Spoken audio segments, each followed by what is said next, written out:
You mean this row or and front row here? Front row. Who's sitting here? Okay, yes, that's right. So you're not talking, but you're an esteemed guest. My perfect role, not talking, but just making a smiling face. Yeah.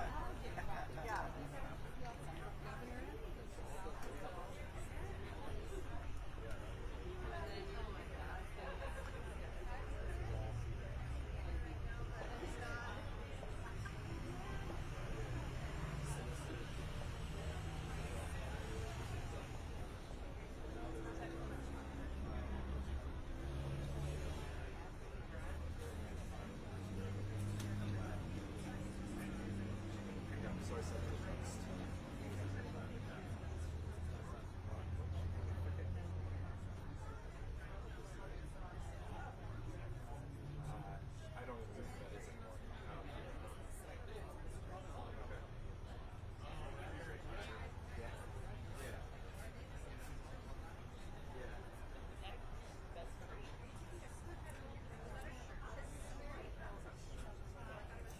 I was gonna send it to my buddy Mariah, but I didn't want to do it.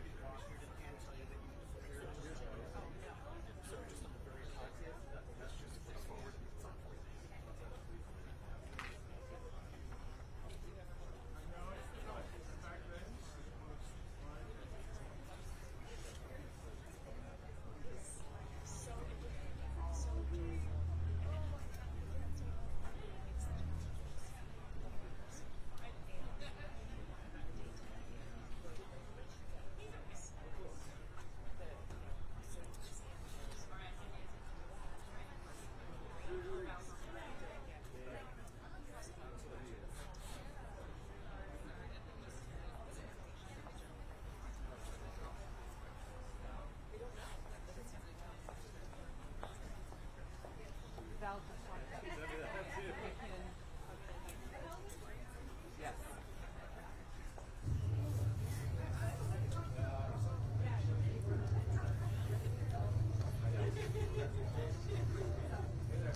Good afternoon, everyone. If we would like to go ahead and take a seat, we can get started. There's plenty of chairs open.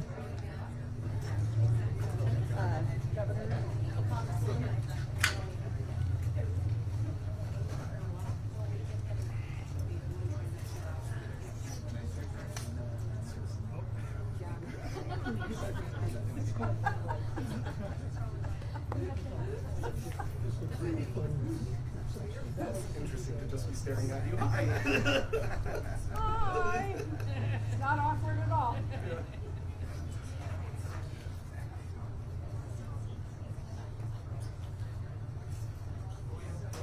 We've got a couple more open seats right there in the second row. If anyone else would like to sit down.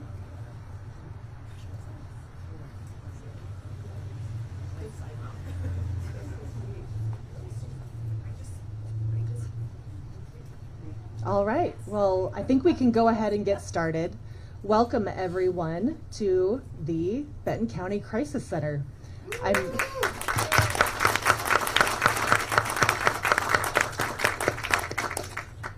I'm Nancy Wise, Chair of the Board of Commissioners, along with my fellow commissioners, Pat Malone and Gabe Shepard.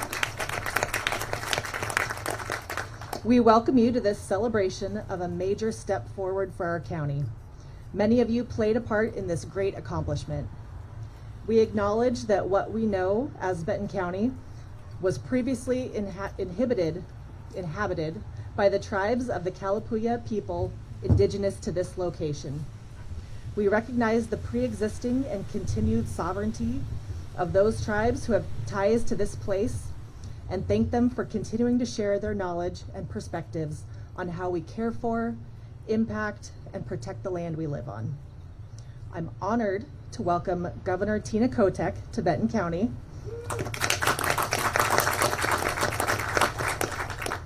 A longtime advocate and leader in behavioral health with several members of her staff.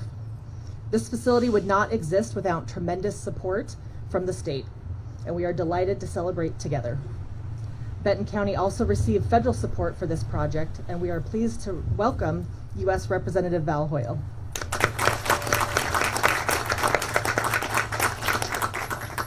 There are several other elected officials here today who prioritize the mental health and overall wellness of Oregonians. I would like to recognize we have District Attorney Ryan Jocelyn. We have City of Corvallis Mayor Charles Mon. And Sheriff Jeff Van Arsdal sends his regards. He had a family matter come up. And are there any other elected officials that I've missed today? Dan Rayfield's been a big supporter and is on vacation. Yes, thank you for that note. Dan Rayfield has been instrumental in helping us with this project as well, and he's on a much-earned vacation. Others of note today who could not join us: Senator Ron Wyden, who sent his representative to be part of our important day; former Congressman Peter DeFazio; and former Commissioner Zan Ojro, who both played essential roles in making this project a reality.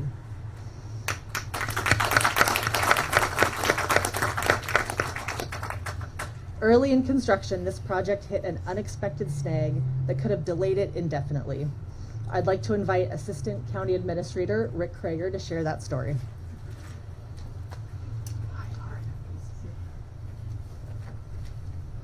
Well, thank you, everyone, and it's just an honor to be here today to see the work that everybody has put so much effort into, and just very privileged to be able to speak today. As we know, it takes demonstrated need, vision, commitment, and patience to pull off a project like Benton County Crisis Center. It also takes money. My journey with this project began in October of 2021 when I was hired as Benton County's Chief Financial Officer. Up to that point, the county had secured $2.2 million of initial resources through the awards of $1.1 million of federal funds supported by Congressman Peter DeFazio and $1.25 million of state ARPA resources earmarked by Representative Dan Rayfield. Unfortunately, we were still $5.5 million short in meeting the estimate $7.7 million project costs. I fondly recall my first day on the job when former County Administrator Joe Kirby presented with me his top 10 goals for me. One of those was simply find money. In particular, he was speaking mostly of the Crisis Center. I think he must have thought, with my long experience with state government and also working with various federal delegations, that perhaps I could magically make money up here, but it certainly doesn't happen that way. We quickly approached this shortfall by taking on an assertive effort by the Board of Commissioners and community advocates to effectively illustrate the great need for behavioral health crisis center in our community. This materialized in the form of a request to the 2022 state legislature to support the Crisis Center. With the help of our legislative delegation, the county was appropriated $5.5 million of the state general fund to fully fund the Benton County Crisis Center in June of 2022.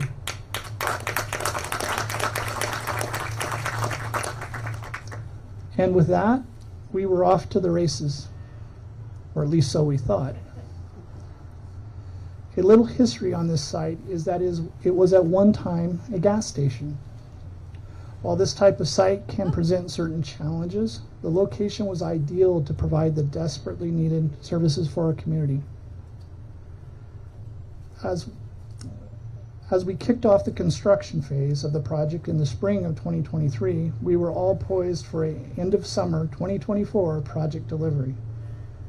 While the county and our contractor, Girding Building, had certainly conducted its due diligence and tested to ensure that the site was safe to build, you simply don't know what you may run across until you get into the ground. This project was certainly no exception. As Girding began its site development, we learned there were several decommissioned fuel tanks that remained. I joke a little, it wasn't funny at the time, but joked a little bit. It seemed like daily I would come into the office and my first call was to the public works director to say, did they find anything today? Because it was constantly a wait and see, and as we got further and further in the ground, we found several other tanks. While these tanks created no contamination, the cost of testing, as well as effectively removing the tanks and mitigating any risks to the ground around it, was not within our current resources. In total, the Benton County Crisis Center project grew to a $8.9 million total project cost, leaving us with a $1.2 million funding gap. With the outstanding and quick work of our behavioral health director, Damian Sands, we reached out to our partners at the Oregon Health Authority and the Intercommunity Health Center to seek possible resources and solutions. Their response was amazing and extraordinarily quick. Together, they were able to help erase the entire deficit with available capital funds.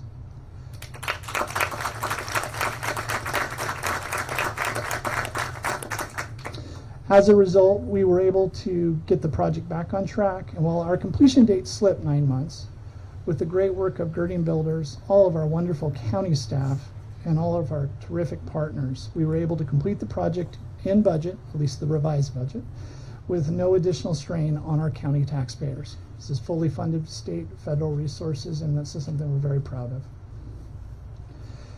In closing, I want to recognize our partners that supported our funding efforts. As already has been mentioned, former Congressman Peter DeFazio, former State Speaker of the House Dan Rayfield, former Governor Kate Brown. At the time, Speaker Tina Kotek was with us back when we first were having some of our funding challenges, and now Governor Tina Kotek. Congressman Val Hoyle has been a constant supporter. Obviously, the Oregon Housing Authority and the Intercommunity Health Center should all be recognized for this effort here today.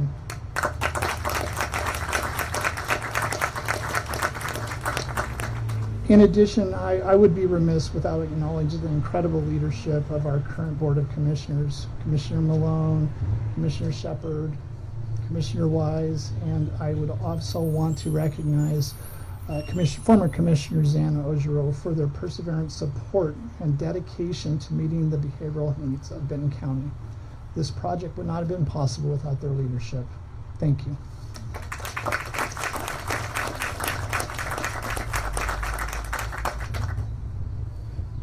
Thank you, Rick. It's now my great pleasure to introduce Governor Tina Kotek to share some remarks.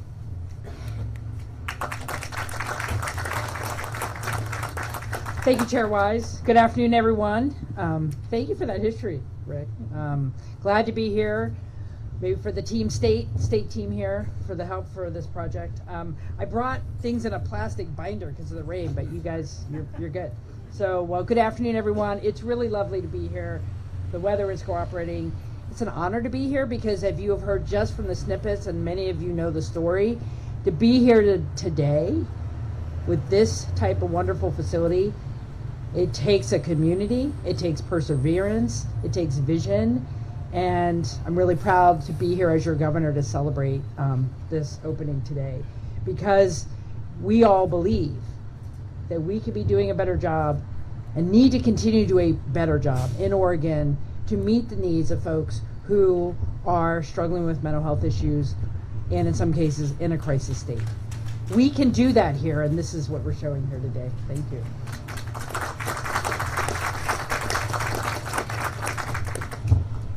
Because we all know that people need a safe, stable place to be when they are in crisis, so they can begin that healing and rejuvenation that we all know is possible, but they need that place to go. And because of the people here, the vision is a reality with the opening of this crisis center. There's been a whole host of people involved: nonprofits, hospitals, advocates, law enforcement, peer support workers, and a lot of folks rooted in this community who took it upon themselves to advocate for what people needed with a unified vision, with persistence. You have helped shape a model of care that truly reflects the needs of your county, and that is an impressive feat. You are filling a critical gap in the healthcare continuum with this crisis center and helping divert individuals from more expensive and less trauma-informed places when they need care. And that's why this crisis center is so important. And to build something like this, you need money, you need willpower, and then the folks who are putting it together, the folks who are designing it, and I'm looking forward to the tour. How do you create a place that is welcoming in the design and in the construction and just the way the place feels. So when someone comes in the door, they can feel, without anyone saying a word, you matter. And I think that's what's great about a space like this coming together the way it has. Local leaders, elected officials who have supported this project from day one, your commitment and leadership paved the way to make this happen, and that is the type of good governance that we all want to see in our state, and you are delivering today. This center, as you have heard, is the result of the state's ongoing partnership with our local government to make sure we can increase access to care and places where people can get the help they need when they need it. Because we know there's just too much pain in the community, there's too much pain on the streets, people need help, and you are going to be changing lives, saving lives with this crisis center. For those of you who have committed to this project and are going to continue to see it through, thank you for rewriting what we do here. We are writing a different story here in Oregon to make sure access to care is there when people need it, when they're ready, and it's available and they can get to it. And that's what this crisis center represents. Because it should be the rule, not the exception, that people can get the care they need. Not in the jail, not haphazardly in a hospital emergency department, although there's great people there, a place where really is set up to serve them. And as I said, these types of facilities don't happen by accident. You all know the trial and tribulation to get here. Sometimes when you come in as the governor and knowing all the hard work, you can't help but smile and know that you are setting a model for the rest of the state that people are going to continue to emulate. And so here in Benton County today, you are putting your mark on what the state is doing, and it's really incredible. So I just want to thank everyone for being part of it. Thank you for your vision. This is a new chapter in your community for care and dignity and respect for people who need health care. So thank you for what you've done, and can't wait to take the tour, and just really proud of all of you. So thank you very much.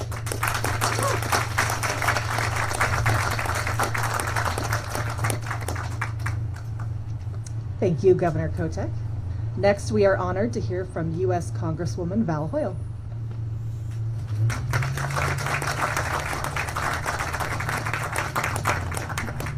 Everybody's really tall, except for me. So I'm really, really excited to be here today because this is the right thing to do. It's the right thing to do because we need to treat people with mental health issues the same way we approach people with physical health issues, right? We have to stop criminalizing mental health. I remember I was thinking about it on the way up when I was in the House with as a majority leader for then Speaker Tina Kotek.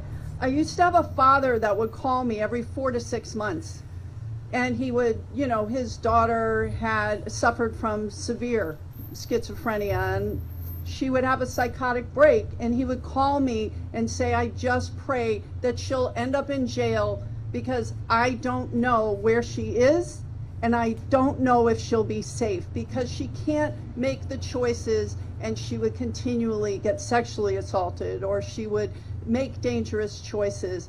And I've talked to law enforcement officers who say, we know that we put people in a jail cell because it's the only place they can be safe, but that's not what they should be doing. Law enforcement should be protecting our public safety, protecting our security, protecting the peace, enforcing the law. That's what they want to do, and that's, with limited resources, what they should be doing.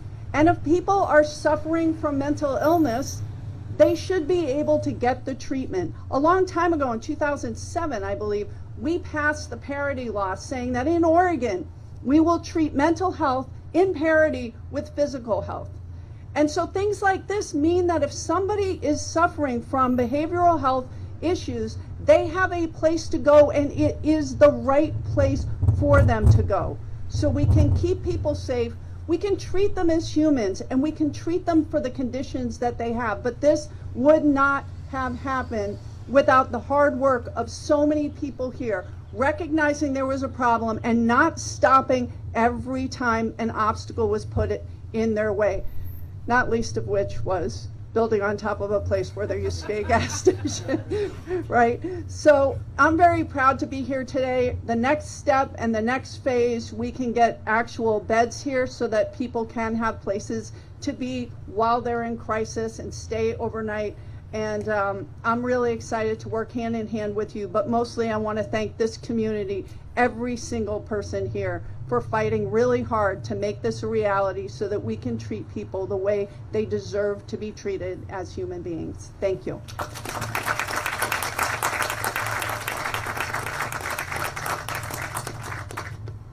Thank you, Congresswoman Hoyle.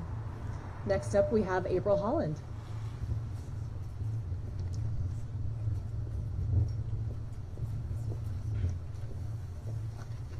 Hi everyone, good afternoon. I'm April Holland. I serve as the Health Department Director here in Benton County, and I'm joined behind me by some of our amazing behavioral health staff. It's a tremendous honor to be here today and an honor to follow these really inspirational leaders' comments that we've heard already. Oh, the Benton County Crisis Center, you know, this is a place that stands as a strong symbol of what is possible when a community comes together with shared purpose and shared compassion. This center will help build bridges in the community between people in need and the services they deserve, between healthcare, law enforcement, and behavioral health, between crisis and recovery. Our crisis team, they already do incredible work responding to people with skill and empathy during some of their hardest moments. The Crisis Center gives that work a permanent home and the capacity to do even more. Once fully staffed, this center will operate 24/7, ensuring that help is available when it's needed most. Sorry for the wind. This is a walk-in resource for everyone. No insurance required, no referral, no appointment. If you're in crisis or you're helping someone who is, the door will be open, day or night. This project was many years in the making, and many hands brought it to life. I want to recognize and thank the Design Planning Committee members who envisioned what this center could be. They include Good Samaritan Regional Medical Center, IHNCCO or Intercommunity Health Network, Pathfinder Clubhouse, the Corvallis Daytime Drop-In Center, Strengthening Rural Families, Oregon State University Counseling and Psychological Services, Benton County Sheriff's Office, Corvallis Police Department, and our partners at Girding Builders, Jorge, Eric, and Keith, and at Malum Architects, Kim, Brett, Carrie, and Igor. Your thoughtful and inclusive design work created not only a functional building, but a space that communicates dignity and safety to everyone who walks through its doors. I'd also like to thank our project manager, Stacy Utzi, who shepherded this work with skill, poise, and dedication, and to Danielle Brown, our previous Behavioral Health Division Director. Thank you for your early leadership and the vision that helped plant the seeds for this effort. I also want to express heartfelt appreciation to our team at the Health Department, to the behavioral health staff and managers, and especially our crisis team. You do the work every day, quietly, expertly, and with deep compassion. This center is for you and the people you serve. And special thanks to Ricky Garcia, who now knows more than he ever wanted to about building design and underground storage tanks. Ricky, your dedication to solving hard problems and getting us across the finish line has been nothing short of heroic. And finally, to Damian Sands, our Behavioral Health Division Director. Thank you for your steady leadership, your heart for this work, and for your belief in what's possible when we put people first. The Crisis Center is more than a building. It's a commitment to ensuring that no one in Benton County has to face crisis alone. Thank you all for being part of this journey.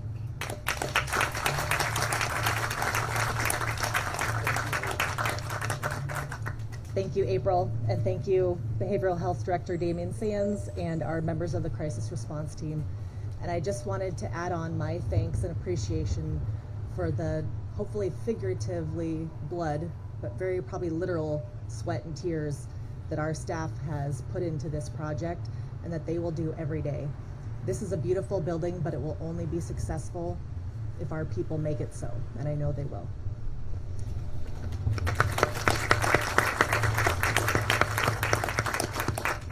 And that concludes our comments, and I believe we're going to have tours. Oh, and the ribbon cutting, of course. How silly of me. I was hoping for big scissors.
number 2 sticker, they're all standing back there.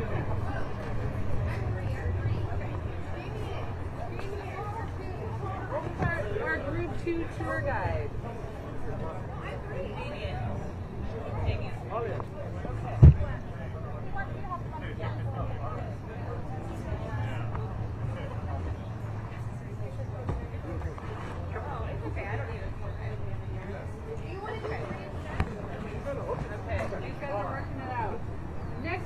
If the sticker on the back of your name tag is a green number 2, you're going to go with Damien. Green number 2. We're going to small group. Wow. Okay, now maybe I do want to do it. You did this too. Yeah.